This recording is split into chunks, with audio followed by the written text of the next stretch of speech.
All right, so are you ready for a story that sounds like, a hip-hop thriller? Yeah, what's up?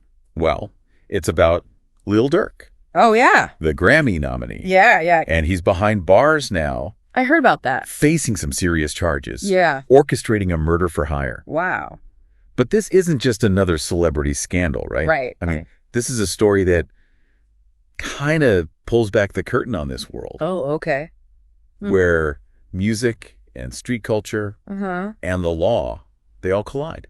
Interesting. So to get a grip on this case, Yeah. we gathered up a whole bunch of sources, Oh, really? Like what? court documents with, the allegations, news Right. reports, all the twists and turns. Okay. And to get a real insider perspective, Okay. we even got an interview with a seasoned detective Oh, wow. who's been working on gang-related cases for years. Yelly. Years. That's invaluable, that kind of insight. so told. Especially, Yeah. the world of gangs and street justice. It can be hard to grasp for some of us, Definitely, So let's just unpack this alleged murder for hire plot Okay. and go straight to the source. Yeah. The indictment. Okay. What we're dealing with seems to be retaliation. Mhm. Lil Durk, real name Durk Banks, allegedly targeted Quando Rondo Yeah. over the death of Yeah. his associate back in 2020, Yeah. King Von. King Von. Yeah, I remember that. And the indictment says it alleges that 5 men, Okay. all with ties to Lil Durk's group, Uh-huh. only the family, OTF, Mm-hmm. they actually traveled from Chicago all the way to LA Wow. to carry out this attack. Yeah. And the level of detail in this indictment, Yeah. it suggests there was a deliberate plan here. Interesting. And this is where things get really interesting. Okay. Because it's this clash between a seemingly sophisticated plan Mm-hmm. and then some big missteps. Like, what do you mean? Like we're talking plane tickets, Yeah. rental cars, Yeah. even a fake license plate. All signs of trying to, cover their track. Yeah. Makes sense. But then, and this is where I was like, what? Yeah. They allegedly used their real names Oh. and their IDs when booking some of this travel. Well, that's not smart.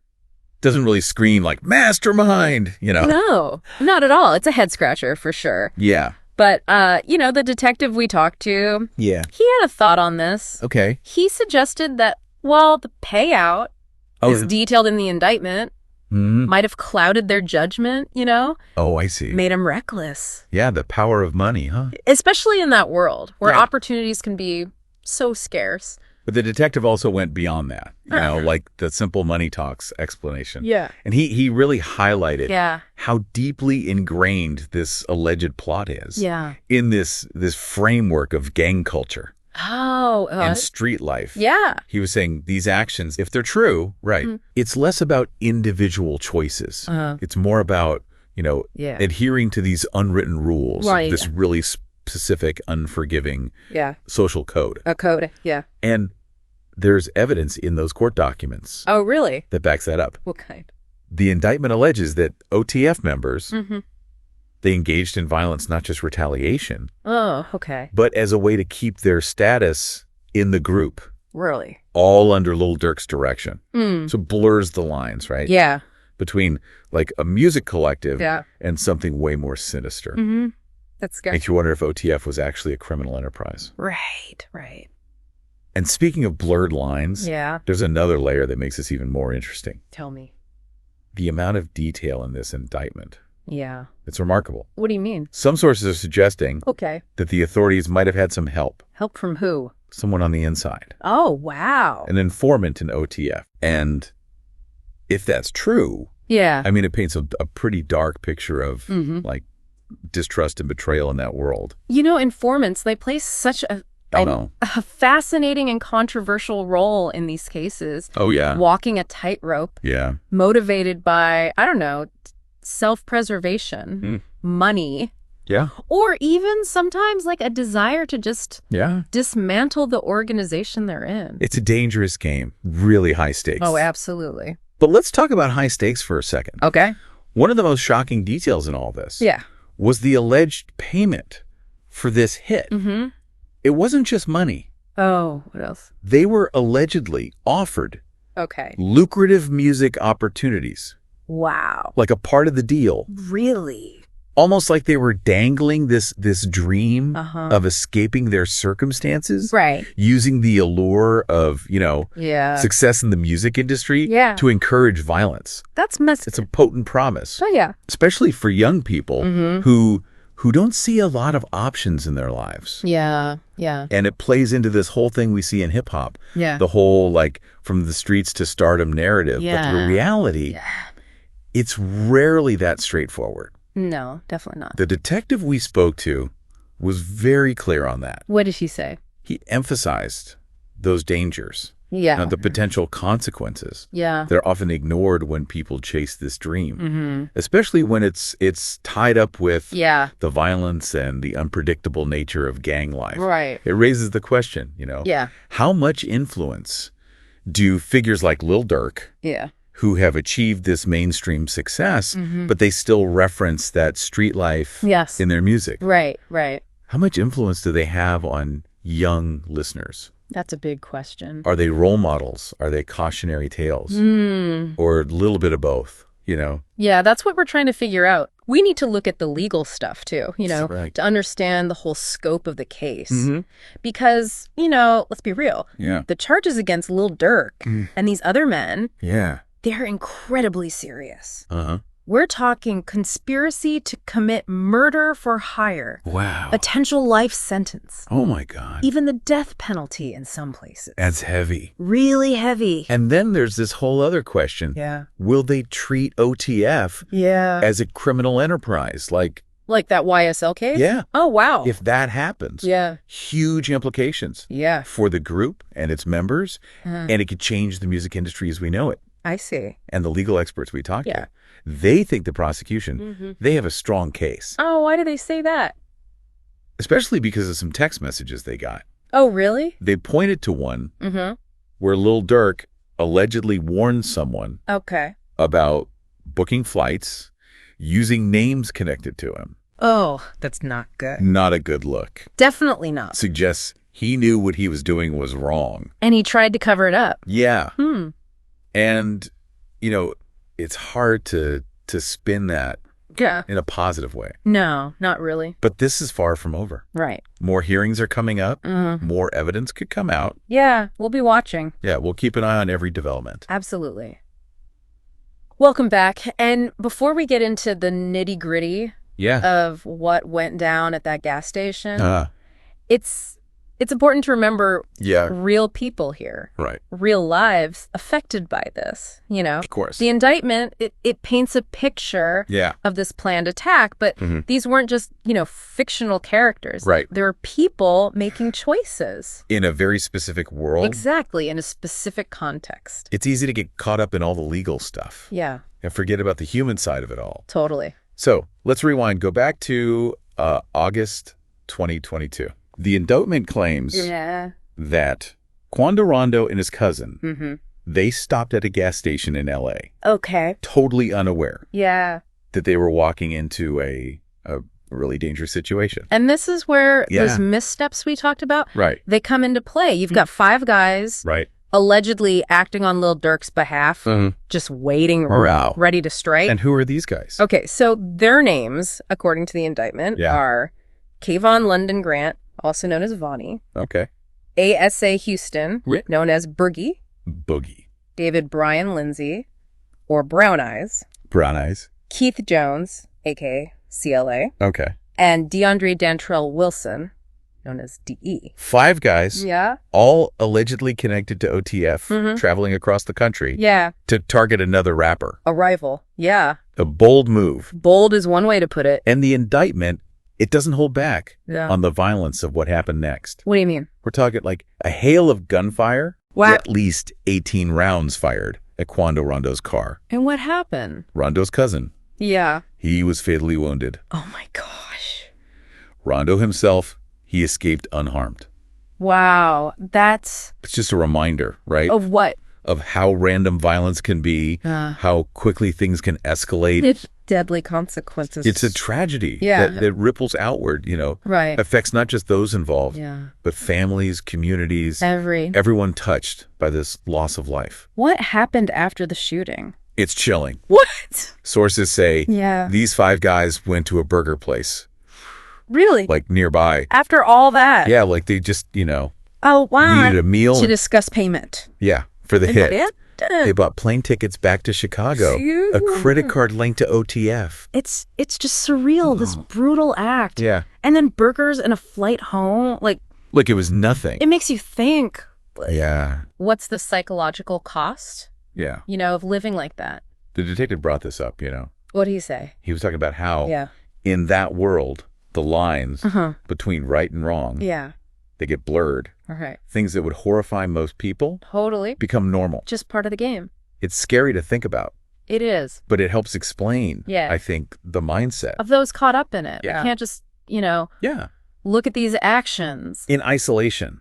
Right. Got to consider the context. The bigger picture. It's a systemic factor. Contributing to this culture of violence. When you add in the lack of opportunities, the poverty, the constant violence, it starts to paint a different picture. It's like he said. Yeah. You can't just, arrest your way out of this. Exactly. You got to address those root causes. You got to give young people other options. Hope. A sense of purpose. Beyond the streets. Beyond the streets. And that's what makes this whole lucrative music opportunities thing even more insidious. Right. It preys on those aspirations. Yeah. Those desires for something better. And it twists them. Into justifications for violence. It creates a dangerous illusion. Selling a dream. Yeah. That most will never reach. And hip-hop plays a role in this, too. Oh, for sure. We've seen this debate, right? Does music reflect reality? Or shape it. Yeah. That's a tough one. And you have these artists like Lil Durk. Yeah. Who made it mainstream, but still talk about street life. And violence. In their music. It complicates things. It makes you think. About what? About the messages. Yeah. That young listeners are getting. Especially those who live in places where violence is like an everyday thing. If they're hearing these lyrics, glorifying street life, presenting violence as the answer. Does it normalize it? Does it make them more likely to follow that path? It's a question. Researchers have been trying to answer. For years. There's no easy answer. But I remember what the detective said. Yeah. The need for positive role models. Mentors. Yeah, who can show young people a different way. A different vision of success. Yeah. One that doesn't involve guns and getting even. He said we need to invest in these communities. Right. Education, job training. Give them a chance. Give them a chance, yeah. Create spaces where they can thrive. Without violence. Without violence, yeah. But let's go back to those alleged missteps for a second. It seems like they tried to cover their tracks, right? In some ways. The fake plates, the coded language. But then. Real names and IDs. He seems so careless. Yeah. The detective said maybe it was arrogance and inexperience. Like they were invincible. Above the law. Or maybe they underestimated. The cops. Law enforcement. Like they thought they could play by their own rules. And get away with it. Yeah.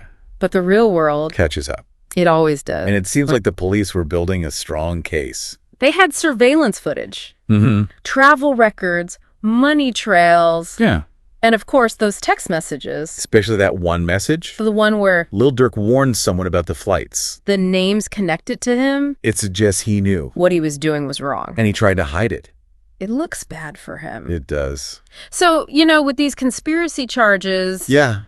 Even if he wasn't there. At the shooting. Right. His role in the planning. Get him in trouble. Serious trouble. It's like that YSL case all over again. Right. High-profile figures. In the music industry. Accused of running criminal activities. Under the cover of a music group. How will Lil Durk's lawyers fight this? Well, they've said they'll fight hard. It's going to be interesting to watch. To see how they counter these arguments. Yeah. They'll probably attack the witnesses. Oh, okay. Suggest they have ulterior motives. Like what? Maybe they want a lighter sentence. Or they have a grudge against Lil Durk. It's classic, right? They doubt. About the sources. Exactly. Maybe they'll try to paint Lil Durk as a victim. Oh, interesting. Caught up in something he couldn't control. Like a pawn. They could say his lyrics, his image. Yeah. It's all an act. Just artistic expression. Not who he really is. It's a common defense. Yeah. When artists talk about this stuff. Violence, crime. They say, don't take it literally. It's a story. But the prosecution. Yeah. They'll point to the specifics. The texts, the money, the coordination. It goes way beyond art. It raises the question.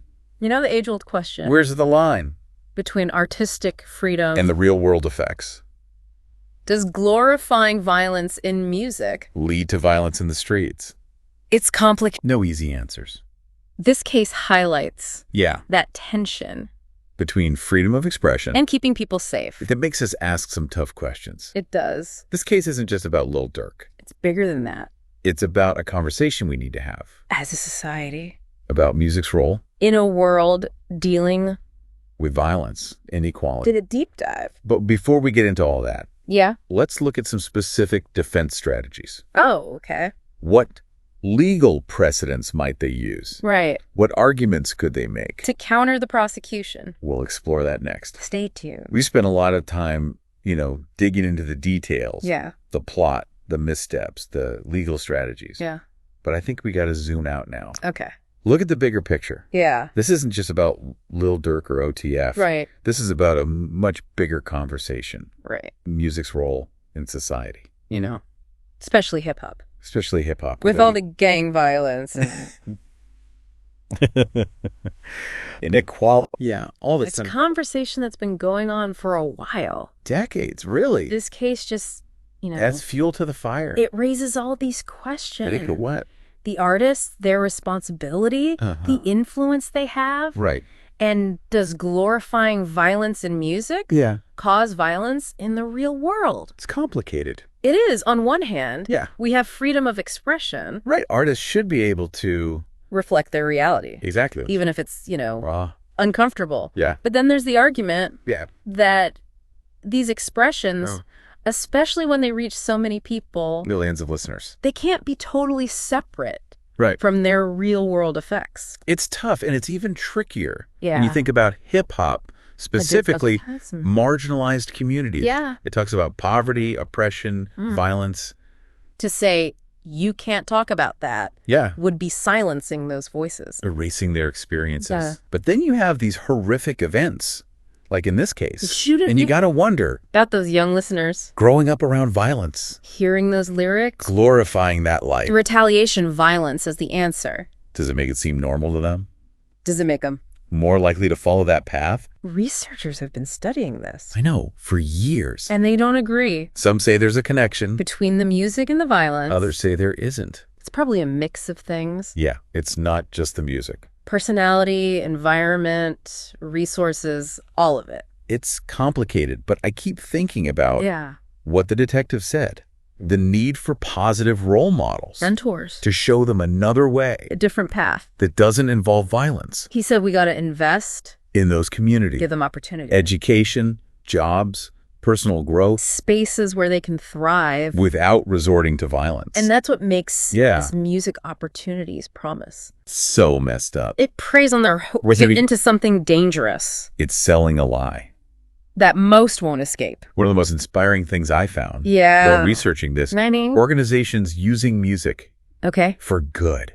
How? Setting up studios in these communities, giving young people the tools to create their own music. To tell their story. Find their voice. These programs are amazing. I know. It's not just about music, it's about life skills. Building confidence, community. They show that music can be a force for good. For healing, for change. It brings us back to Lil Durk. His legacy, his influence. He's facing serious charges. This case will change how people see him. For sure. But no matter what happens, we have to talk about his music. The messages in it. The glorification of that lifestyle. The consequences of those narratives. It's not about condemning him. Or censoring him. It's about understanding the complexity. The responsibility that comes with his platform. We need a dialogue. In the hip-hop community. About artistic expression. And social responsibility. This isn't just about one artist. Or one case. It's about a whole genre. That can shape culture. Influence people. With that power. Comes responsibility. To use it wisely. Think about the stories. The messages. The impact they have. Music, like all art. Yeah.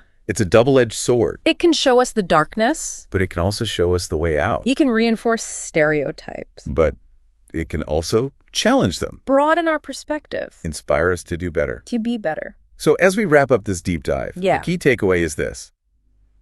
We need to be having these conversations. More of them. Not just about music, but about everything. Social forces, art, responsibility. We have to be critical of what we consume. The stories we hear. The messages we internalize. We have to build a world where violence isn't the answer. Where everyone has a chance. To succeed. No matter where they come from. That's the goal. It's a challenge, for sure. That's worth it.